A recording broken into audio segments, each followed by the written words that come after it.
Jake Martinez wiped the grease from his hands with an old rag as he looked out the window of his small garage. Dark clouds were rolling in fast across the sky above New Haven. The wind was already picking up, making the metal sheets on his roof rattle like angry drums. He had seen storms like this before on the frontier world.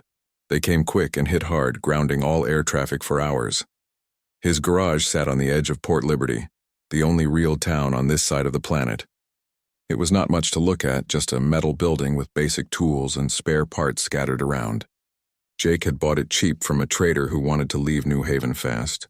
The man said the planet was too quiet, too far from the action. Jake liked it that way. He could work on ships in peace and make enough credits to get by. The comm unit on his workbench crackled to life. All aircraft grounded immediately. Storm warning level 5. Repeat, all aircraft grounded. Jake turned off the comm and went back to fixing the cargo hauler's engine in front of him.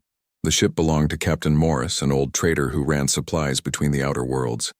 Morris would not be happy about the delay, but storms did not care about schedules. Thunder rumbled overhead as Jake tightened the last bolt on the engine housing. Rain started hitting the roof in heavy drops that sounded like small explosions. He was just putting away his tools when he heard voices outside.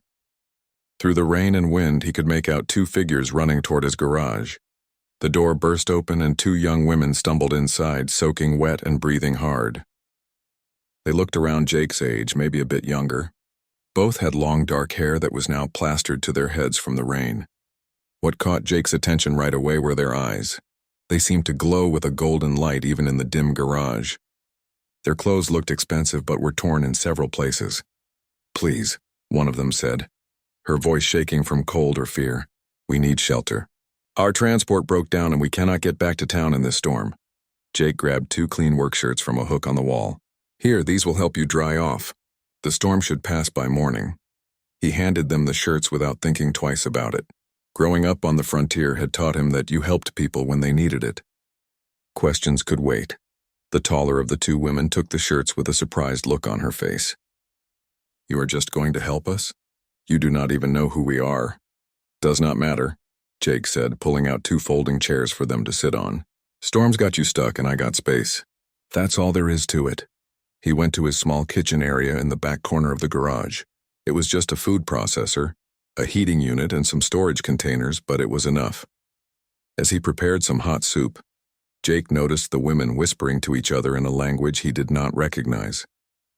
They kept looking at him like he was some kind of strange animal. The shorter one had what looked like small scales along her arms, but Jake figured it might just be a skin condition. People on the frontier world sometimes had unusual features from genetic treatments or radiation exposure. "I am Luna," the taller woman said when Jake brought them bowls of soup. "This is my sister Nova. We are very grateful for your kindness." "Jake Martinez," he replied, settling into his own chair with a bowl. "You 2 are not from around here. Your accent is different."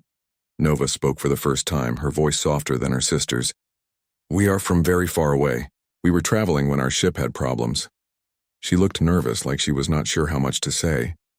Jake nodded and did not push for more details. People had their reasons for keeping things private, especially on the frontier. He had learned not to ask too many questions. "Well, you are safe here. Storm should blow over by dawn. Then you can figure out what to do about your ship." As they ate, Jake noticed more unusual things about his guests. Their movements were too smooth, too graceful for normal humans. When Luna reached for her spoon, he caught sight of what looked like tiny claws instead of regular fingernails. Nova's eyes definitely glowed in the dim light, and both sisters seemed uncomfortable, like they were not used to simple food or basic furniture. "This is very good," Luna said, though she was eating slowly and carefully. "What is it?" "Just protein soup with some vegetables," Jake said. "Nothing fancy. It is what I eat most nights." He was surprised by her reaction. It was basic frontier food, the kind of thing you could get anywhere. Thunder crashed outside, making Nova jump. Jake got up and checked the storm tracking display on his comm unit. "Big one," he said.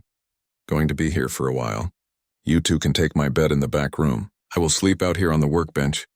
"We cannot take your bed," Luna protested. "You have already done too much," Jake waved her off. "Bench is fine.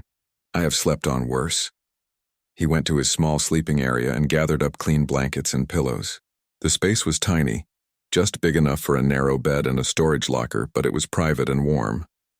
As he made up the bed for them, Jake heard the sisters talking in their strange language again. They sounded amazed about something, but he could not understand what. When he came back out, they were examining his tools with curiosity. "These are very simple," Nova said, holding up a basic wrench. "But they work well?" "Simple tools are the best tools," Jake said. "Less things to break, easier to fix when they do. You learn to make do with what you have out here." Luna was looking at a picture Jake had stuck to his tool cabinet. It showed him with his parents and younger brother back on Earth, taken before he left for the frontier. "Your family?" she asked. "Yeah. Back on Earth. Have not seen them in 3 years." Jake tried to keep his voice normal, but he missed them more than he liked to admit. "You must miss them," Nova said softly. "Every day. But this is where I wanted to be. Out here a man can make his own way. Does not matter where you come from or who your family is." Jake started cleaning up the soup bowls. "You two should get some rest. Morning will come fast." The sisters looked at each other again, having one of their silent conversations. Finally, Luna stood up. "Thank you, Jake Martinez. Your kindness will not be forgotten." As they disappeared into the back room, Jake settled down on his workbench with a spare blanket. The storm was getting worse outside, with wind howling around the building and rain hitting the walls like bullets. But inside his garage, it was warm and safe. He had helped 2 strangers who needed it, and that felt right. Jake closed his eyes and listened to the storm, not knowing that he had just changed the course of galactic history by simply being a decent human being. Jake woke up when the first light of dawn came through the dirty windows of his garage. The storm had passed during the night, leaving only puddles and scattered debris outside. He stretched his sore back and looked toward the sleeping area. The sisters were still quiet behind the closed door. He started making breakfast with what little food he had. Some protein bars, dried fruit, and synthetic coffee that tasted like motor oil but kept him awake. Jake was used to simple meals. On the frontier, you ate what you could get and were grateful for it. As he worked, Jake heard voices from the back room. The sisters were talking in their strange language again, and they sounded worried about something. He decided not to bother them and continued preparing the food. The comm unit suddenly came alive with urgent beeping. Jake walked over and turned up the volume. The voice of Port Liberty's traffic controller filled the garage. "All residents, this is an emergency broadcast. Unknown ships have appeared in orbit. Repeat, unknown ships in orbit. Military vessels of unknown origin. Stay indoors and await further instructions." Jake looked out the window and felt his stomach drop. The morning sky was dark with shadows that should not be there. Massive ships hung in the air above New Haven like storm clouds that refused to move. They were bigger than anything Jake had ever seen, and there were dozens of them. The door to the back room opened and Luna stepped out, followed by Nova. Both sisters looked pale and frightened. Their golden eyes were brighter now, almost glowing in the dim garage light. "The ships," Luna whispered. "They found us." Jake turned to face them. "Found you? What are you talking about?" Nova moved closer to her sister, and Jake noticed something that made him step back. Small horns were pushing out from her hair, and the scales on her arms were more visible now. Her fingernails had become sharp claws. "We are not human," Luna said quietly. "We should have told you last night, but we were afraid." "What are you then?" Jake asked, though part of him already suspected the answer would change everything. Luna took a deep breath and let her disguise fade away. Horns grew from her forehead, scales covered more of her skin, and her eyes blazed with golden fire. Nova did the same, revealing similar features. They still looked mostly human, but now Jake could see what they really were. "We are dragons," Luna said, "princesses of the draconic celestial empire. Those ships up there belong to our father." Jake sat down hard on a nearby crate. Dragons were real, and he had just spent the night helping 2 of them hide from what looked like the most powerful fleet he had ever seen. "Your father sent all those ships just to find you two?" "Emperor Draxon rules over hundreds of worlds," Nova explained. "When his daughters disappear, he sends everything he has to bring them back." "Why did you run away?" Jake asked. Luna's expression turned angry. "Because he wanted to marry us off to other dragon lords for political gain. We are just tools to him, ways to make alliances and expand his power. We wanted to see the galaxy, to meet other people and learn about different worlds." "So you came here?" "We were trying to reach the neutral zone," Nova said. "Our ship broke down near your world and we had to land. We thought we could hide until we could fix it and leave. Jake looked out the window again at the massive ships blocking out the sun. Does not look like hiding worked very well. The comm unit crackled again. This time the voice was different, deeper and more commanding. It spoke in the common galactic language that most traders used. People of New Haven, I am Emperor Draxon of the Draconic Celestial Empire. You are harboring my daughters. Return them to me within one planetary rotation, or face the consequences. Jake felt the blood drain from his face. He was dealing with an emperor who commanded enough firepower to turn New Haven into space dust. What kind of consequences? He will destroy everything, Luna said sadly. Every building, every ship, every person. Father does not make empty threats. Nova was crying now, tears streaming down her scaled cheeks. We are sorry, Jake. We never wanted to bring danger to you or your people. We should leave now and surrender. Wait, Jake said, his mind racing. Maybe there is another way. There is no other way, Luna replied. You do not understand how powerful my father is. He has never been defeated in battle.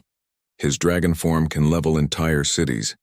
Jake walked to his tool cabinet and pulled out his portable scanner. Tell me about dragon technology. How does it work? Why? Nova asked. Because I am a mechanic. I fix things that are broken. Maybe I can fix the situation too. Luna shook her head. This is not something you can repair with tools, Jake. This is about the most powerful empire in the galaxy. Every machine has weak points, Jake said stubbornly. Every system has flaws. Your father might be powerful, but he is still just one person. The sisters looked at each other with that silent communication they had used the night before. Finally, Luna spoke. Dragon technology is very advanced.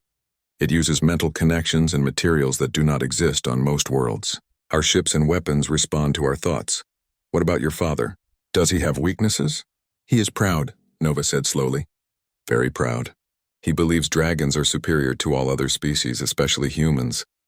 Humans are considered a minor race in our empire, Luna added. Useful for labor and basic tasks, but not intelligent enough for important work. Jake felt something click in his mind. So he would not expect a human to challenge him or outsmart him? No human has ever stood up to my father, Nova said. It would be suicide. Maybe, Jake said, looking out at the ships again. Or maybe it would be so unexpected that it might work. Luna grabbed his arm, her claws digging into his shirt. Jake, no. You cannot fight an emperor. He will kill you without thinking twice about it. I am not talking about fighting, Jake said. I am talking about showing him something he has never seen before. The comm unit buzzed with another message from the Emperor. This time his voice was colder, more threatening. You have 23 hours remaining. Do not test my patience. Jake looked at the two dragon princesses who had trusted him enough to reveal their secret. They had run away from an empire to find freedom, and now they were willing to sacrifice themselves to save innocent people. That kind of courage deserved respect. Tell me more about your father, Jake said. Everything you can think of. His likes, dislikes, what makes him angry, what he respects. Why? Luna asked. Because if I am going to save your lives and this planet, I need to understand what kind of person I am dealing with. Nova stared at him with wide golden eyes. You really think you can stand against the most powerful emperor in the galaxy? Jake picked up his favorite wrench and tested its weight in his hand. I think a simple human mechanic might be exactly what this situation needs. Jake spent the next hour listening to Luna and Nova tell him about their father and the Dragon Empire. Emperor Draxon was over 3,000 years old and had never lost a battle. He ruled through strength and fear, demanding absolute obedience from everyone in his empire. Dragons believed that power was the only thing that mattered, and the strong had the right to rule over the weak. Father values honor above everything else, Luna explained as Jake worked on his old cargo speeder in the corner of the garage.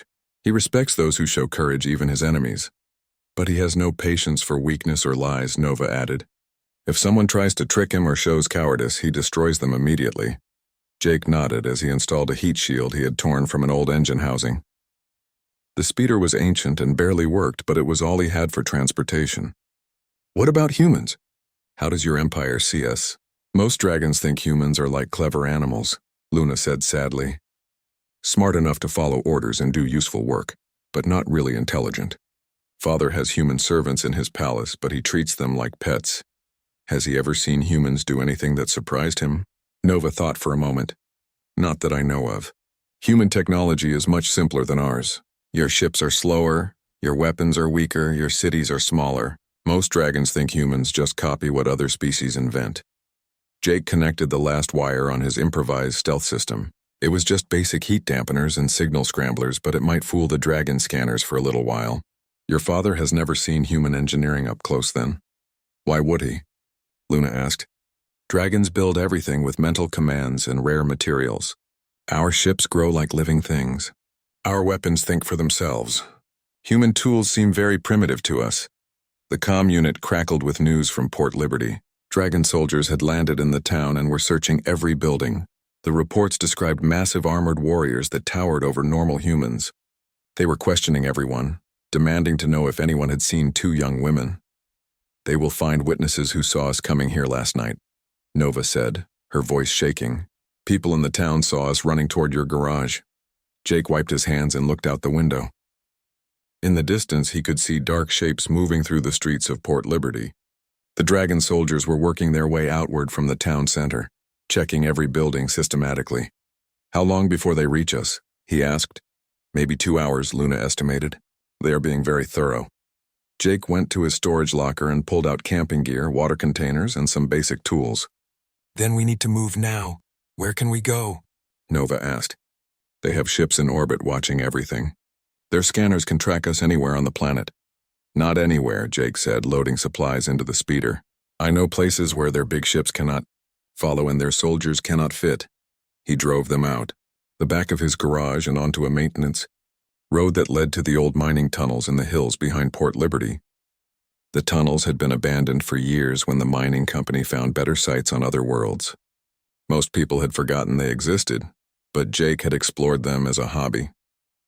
The speeder's engine made strange noises as they climbed the rocky path. Jake had modified it so much over the years that it barely resembled the original design. He had reinforced the frame with salvaged metal, upgraded the power system with parts from 3 different ship types, and added storage compartments wherever he could find space. This vehicle should not work, Luna said as they bounced over the rough ground. The parts are all wrong for each other. That is the beauty of human engineering, Jake replied, steering around a large boulder. We make things work even when they should not.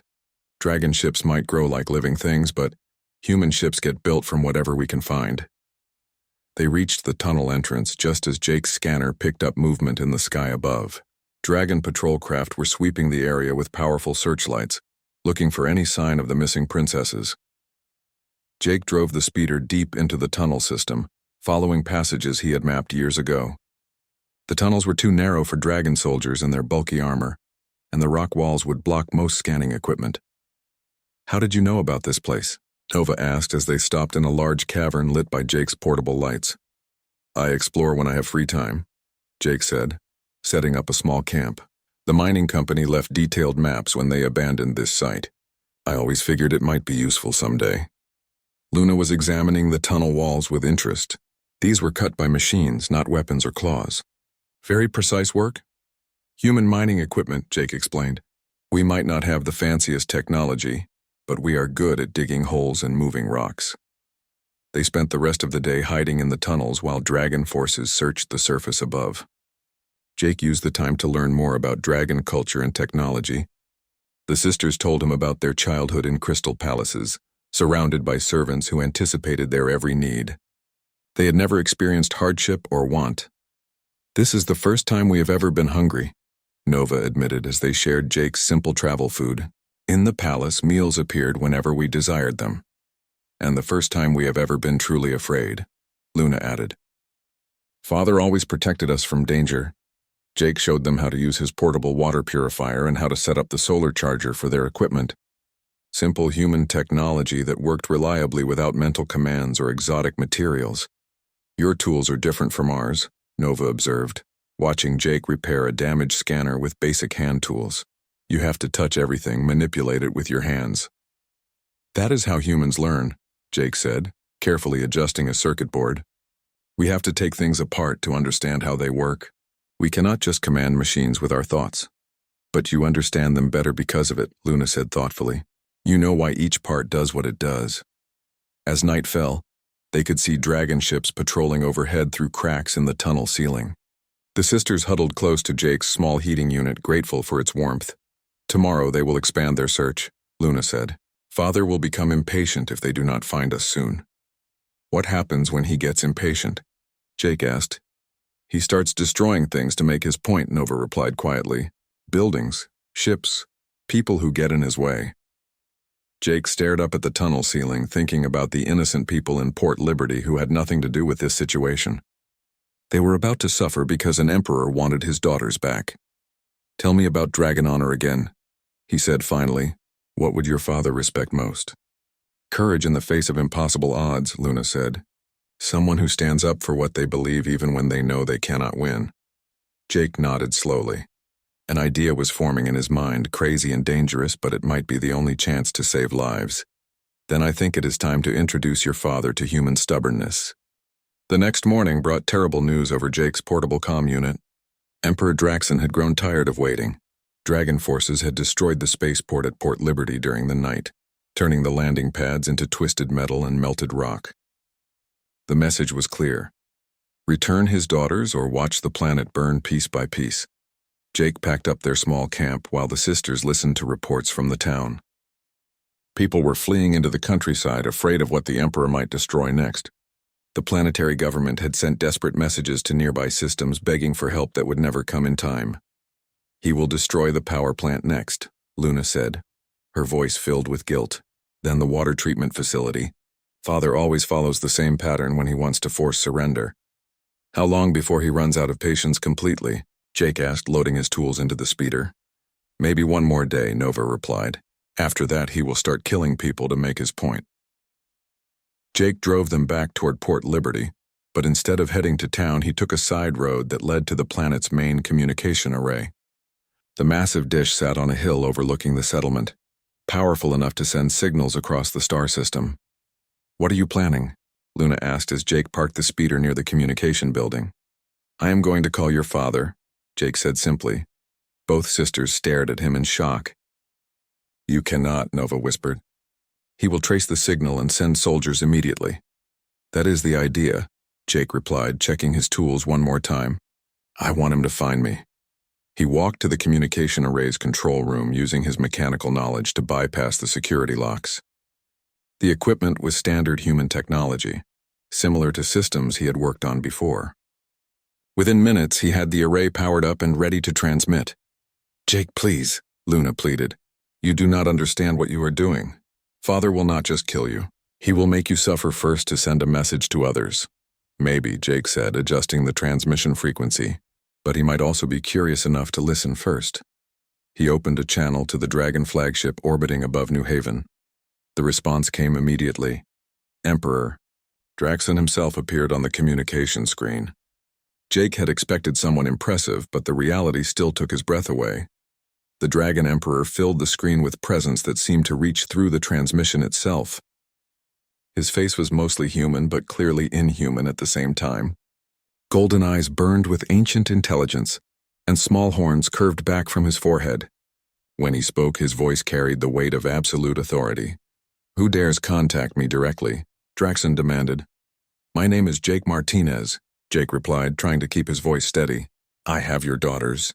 The Emperor's eyes narrowed dangerously. You are human. Where are my daughters? Have you harmed them? They are safe, Jake said. And I want to make a deal with you. Draxon laughed, a sound like distant thunder. A human wants to make a deal with me.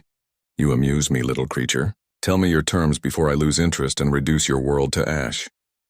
Jake took a deep breath. This was the moment everything depended on. I challenge you to a contest of skill. If I win, you listen to what your daughters have to say about their own lives. If I lose, you can do whatever you want with me. The Emperor's expression changed from amusement to surprise. You challenge me. Do you have any idea who I am? I know exactly who you are, Jake replied. Emperor Draxon the Eternal, ruler of hundreds of worlds, commander of the greatest fleet in the galaxy. But I also know you are a dragon, and dragons respect courage above everything else. Draxon leaned forward, studying Jake through the screen. What makes you think you have anything I could possibly want to see? Because I can fix something your best engineers cannot, Jake said. Something that has been broken in your empire for centuries. The Emperor was quiet for a long moment. Jake could hear his own heartbeat in the silence. Finally, Draxon spoke. "You have my attention, human. What do you propose?" "Bring me something broken," Jake said. "Something your dragon engineers have given up on. Give me basic human tools and let me work on it. If I can fix it, you hear me out. If I cannot, I accept whatever punishment you choose. And why should I waste my time with this foolishness?" Jake looked directly into the Emperor's burning eyes. "Because you have never seen what a human can do when everything depends on it. Your daughters learned more about leadership and problem-solving in one night with me than they did in years of palace education." Draxon's expression became dangerous. "You dare lecture me about my daughters?" "I dare tell you the truth," Jake replied. "They are smart, brave, and capable of great things, but you treat them like tools instead of people. That is what needs fixing in your empire." The Emperor was silent again, and Jake could see him thinking. Behind the anger and pride, there was something else. Curiosity about this human who had the nerve to challenge him. "Very well," Draxon said finally. "I will bring you something to repair. But know this, human. When you fail, and you will fail, I will make your death a lesson that echoes across the galaxy." The screen went dark, leaving Jake alone with the two dragon princesses who were staring at him in amazement and terror. "What have you done?" Luna whispered. "I gave us a chance," Jake replied, shutting down the communication array. "Your father is curious now. That is more than we had before." "You do not understand," Nova said, tears streaming down her face. "He will bring you something impossible to fix. Father does not make bets he can lose."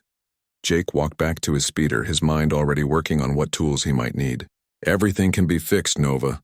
Sometimes you just have to look at the problem from a different angle." Within an hour, dragon ships began landing near the communication array. Jake watched from his speeder as massive armored figures emerged, followed by Emperor Draxon himself. The Dragon Emperor had taken his humanoid form, but even so, he was nearly 8 feet tall and radiated power that made the air itself seem heavy. "Stay in the speeder," Jake told the sisters.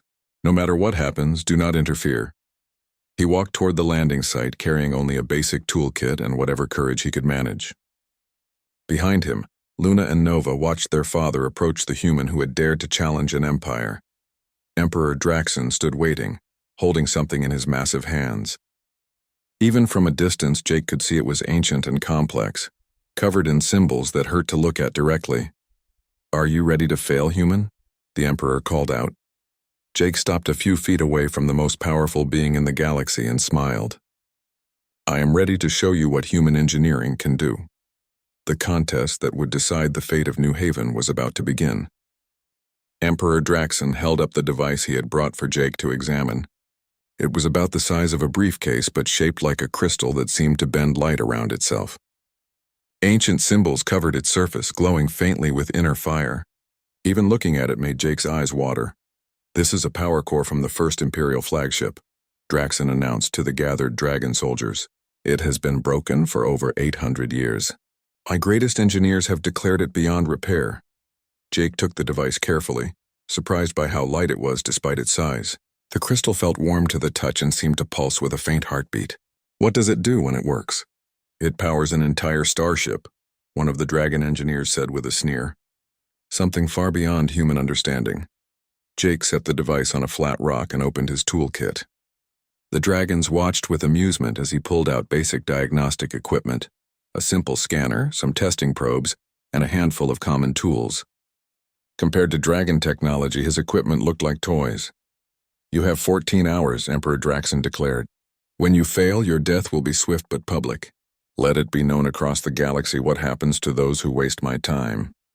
Jake ignored the threat and began his examination. The crystal was not really crystal at all, but some kind of living metal that had grown into this shape over centuries. Inside, he could see energy pathways that twisted through dimensions his scanner could barely detect. "Tell me how this is supposed to work," Jake said to the dragon engineers.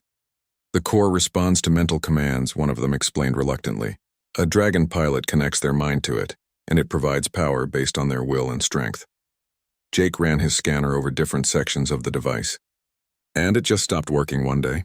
"Not exactly," another engineer admitted. "It began giving conflicting responses to commands. Then it started refusing orders entirely. Finally, it went completely dark. Like it was arguing with itself, Jake murmured, studying the readouts on his scanner. The dragon engineers laughed. Humans always think in such simple terms. This is advanced technology, not some broken engine you can hit with a wrench. Jake spent the next 6 hours carefully mapping the energy patterns inside the crystal. He found something interesting. The pathways were not damaged, but they were stuck in loops that fed back on themselves. Every command that went into the device created an echo that contradicted the original order. "It is not broken," he told Emperor Draxon during a rest break. "It is confused." "Explain," the Emperor commanded. Jake pointed to his scanner readings. Someone gave it 2 different sets of commands at the same time, probably centuries ago. The core is still trying to follow both orders, but they cancel each other out. "Impossible," a dragon engineer declared. "Only one pilot was connected when it failed." "Maybe," Jake said. But what if that pilot was thinking about 2 different things at once? What if part of him wanted the ship to go forward while another part wanted it to stop? Emperor Draxon's eyes narrowed.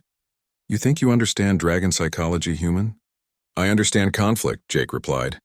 "I have seen it in every broken machine I have ever fixed. Sometimes the problem is not with the parts. It is with the instructions they were given." Jake worked through the night while the dragons watched. He could not command the device with his mind like a dragon could, but he found other ways to communicate with it. Using his scanner as a translator, he began sending simple signals into the crystal's energy matrix. The process was slow and delicate. Each signal had to be perfectly timed to avoid making the confusion worse. Jake felt like he was trying to calm down a frightened animal that had been given too many conflicting orders by different masters. "What are you doing?" Nova whispered during one of her secret visits to check on him. "Teaching it to forget," Jake replied quietly. "The core remembers every command it was ever given. I am trying to help it focus on just one thing at a time." As dawn approached, Jake made his final attempt. Instead of trying to give the crystal new commands, he sent it a simple request: to choose for itself which old command it wanted to follow. It was a completely human approach to the problem, treating the device like a thinking being rather than just a tool. The crystal suddenly blazed with light that made everyone shield their eyes. Energy pathways lit up throughout its structure, and the device began to hum with power it had not felt for centuries. "Impossible," one of the dragon engineers breathed. Emperor Draxon stared at the working power core, then at Jake. "How? You dragons are used to commanding things," Jake explained, wiping sweat from his forehead. "But sometimes you have to ask nicely instead." The core was not really broken. It just needed someone to listen to what it was trying to say. The Emperor picked up the crystal, feeling its renewed power flowing through his hands. For the first time in 800 years, the ancient device responded to his touch with eager energy. "You have fulfilled your part of the bargain," Draxon said slowly. "I will hear what you have to say." Jake stood up, every muscle in his body aching from the long night of work. "Your daughters did not run away because they hate you. They ran because they want to become the kind of leaders who understand different peoples and different ways of thinking. They defied my direct orders." "They showed courage," Jake replied. "The same courage you just said you respect above everything else. Luna and Nova want to serve your empire, but they want to do it by building bridges instead of just commanding obedience." Emperor Draxon looked toward his daughters, who had emerged from the speeder and were watching nervously. "You think they learned something from hiding with you?" "I think they learned that strength comes in many forms," Jake said. "Sometimes the best way to solve a problem is not to overpower it, but to understand it. Your empire could benefit from leaders who know how to work with other species instead of just ruling over them." The Emperor was quiet for a long time, considering Jake's words. Finally, he spoke to his daughters. "Luna, Nova, come here." The sisters approached their father cautiously. Draxon studied them with his ancient eyes, seeing them perhaps for the first time as individuals rather than just extensions of his will. "You want to explore the galaxy and learn about other peoples?" he asked. "Yes, father," Luna replied. "We want to understand how to be better leaders for your empire." "And you think this human has taught you something useful?" Nova nodded. "He showed us that true strength sometimes means helping others succeed instead of just proving your own power." Emperor Draxon looked back at Jake, who was quietly packing up his tools. "Human, Jake Martinez. I offer you a position as chief engineer in my fleet." Jake shook his head politely. "Thank you, but I prefer my simple life here. I have work to do, and people who depend on me." The Emperor smiled for the first time since arriving on New Haven. You refuse an offer from the most powerful ruler in the galaxy? I appreciate the offer, Jake said. But home is home. Emperor Draxon laughed, a sound of genuine amusement rather than threat. You continue to surprise me, human. He turned to his daughters. You may travel and learn, but you will return home regularly to share your experiences with the Empire. As the dragon ships prepared to leave, Luna and Nova said goodbye to Jake at his garage. We will visit when we can, Luna promised. And we will bring you stories from across the galaxy, Nova added. Jake watched the Imperial fleet disappear into space, leaving New Haven in peace. He went back to his garage, back to fixing broken ships and living his simple life. But now he had friends among the stars. And sometimes the most important victories came from just being decent to people who needed help. The galaxy was a little bit smaller now, and a little bit more connected, because a human mechanic had chosen kindness over fear.